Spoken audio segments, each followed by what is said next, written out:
Hi friends, today we discuss about topic Indian history. Indian history గురించి మనం ఈరోజు విదేశీ దండయాత్ర గురించి డిస్కస్ చేద్దాం. విదేశీ దండయాత్రలు షోడశ జనపదాలలో భారతదేశ వాయువ్య ప్రాంతంలో ఉన్న గాంధార రాజ్యంపై భారత చరిత్రలోనే మొట్టమొదటగా పారశీకుల పేరుతో విదేశీ దండయాత్ర జరిగింది. అంటే గాంధార రాజ్యంపై భారత చరిత్రలో మొట్టమొదటిసారిగా పారశీకుల పేరుతో విదేశీ దండయాత్ర జరిగింది. ఫలితంగా క్రమక్రమంగా భారతదేశం విదేశీ పాలనలోకి వెళ్ళసాగింది. ప్రధానంగా పారశీకులు పర్షియా, ఇరాన్ మరియు అలెగ్జాండర్ తొలుతగా దండయాత్రలు చేశారు. ఫలితంగా పారశీకులు పర్షియా, ఇరాన్ మరియు అలెగ్జాండర్లు తొలుతగా దండయాత్రలు చేశారు. పారశీక దండయాత్రలు మొదటగా భారతదేశంపై సైరస్ అనే రాజు గాంధార రాజ్యంపై దండయాత్ర చేసి అఖిమెనేయుడు రాజ్యాన్ని స్థాపించాడు. మొట్టమొదటిసారిగా సైరస్ అనే విదేశీ పర్సన్ గాంధార రాజ్యంపై దండయాత్ర చేసి అఖిమెనేయుడు అనే రాజ్యాన్ని స్థాపించాడు. అఖిమెనేయుడు ఎవరు? రాజు సైరస్. దీనినే మొదటి సైరస్ సామ్రాజ్యం అంటారు. ఈ సామ్రాజ్యంలో గాంధార ప్రాంతంలోని కాబూల్ గాంధార్లో ఉండేవి. మొదటి డేరియస్. ఇతను పారశీక రాజులలో గొప్పవాడు. ఈయన తన రాజ్యాన్ని ప్రస్తుతం ఉత్తరప్రదేశ్ వరకు వ్యాప్తి చేశాడు.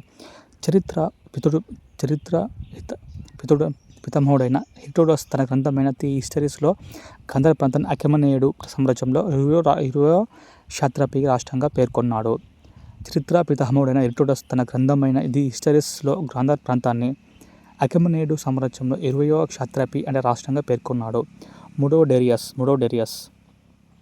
ఇతనికి మరియు అలెగ్జాండర్కు క్రీస్తు పూర్వం 331 గాగామేల లేదా అరబేల యుద్ధం జరగగా దానిలో అలెగ్జాండర్ గెలిచి గాంధార ప్రాంతాన్ని తన అధీనంలోకి తీసుకున్నాడు. మూడో డేరియస్ ఏంటి అంటే ఇతనికి మరియు అలెగ్జాండర్కు 331లో గాగామేల లేదా అరబేల యుద్ధం జరగగా అలెగ్జాండర్ గెలిచి గాంధార ప్రాంతాన్ని తన అధీనంలోకి తీసుకున్నాడు. ఓకే ఫ్రెండ్స్, వన్స్ డిస్కస్ చేద్దాం. పారశీక దండయాత్రలు ఏంటి అంటే భారతదేశంపై మొట్టమొదటిసారిగా సైరస్ అనే రాజు దండయాత్ర చేసి అఖిమెనేయుడు అనే రాజ్యాన్ని స్థాపిస్తాడు. దీనిని మొదటి సైరస్ సామ్రాజ్యం అంటారు. ఈ సామ్రాజ్యంలో గాంధార ప్రాంతంలోని కాబూల్ గాంధార్లు ఉండేవి. మొదటి డేరియస్. ఇతను పారశీక రాజుల్లో గొప్పవాడు. ఓకేనా. చరిత్ర పితామహుడైన హెరోడోటస్ తన గ్రంథమైన ది హిస్టరీస్లో గాంధార ప్రాంతాన్ని అఖిమెనేయుడు సామ్రాజ్యంలో 20వ రాష్ట్రంగా పేర్కొన్నాడు. మూడో డేరియస్. ఇతనికి అలెగ్జాండర్కు 331 సంవత్సరంలో గాగామేల లేదా అరబేల యుద్ధం జరగగా దానిలో అలెగ్జాండర్ గెలిచి గాంధార ప్రాంతాన్ని తన అధీనంలోకి తీసుకున్నాడు. ఓకేనా. గాగామేల అరబేల యుద్ధం ఎవరి మీద జరిగిందంటే మూడో డేరియస్ అలెగ్జాండర్కు ఏ సంవత్సరంలో? 331 సంవత్సరంలో. భారతదేశంపై మొట్టమొదటిగా దండయాత్ర చేసిన విదేశీ యాత్రికుడు అంటే సైరస్. ఓకేనా. పారశీకులు గొప్పవాడు.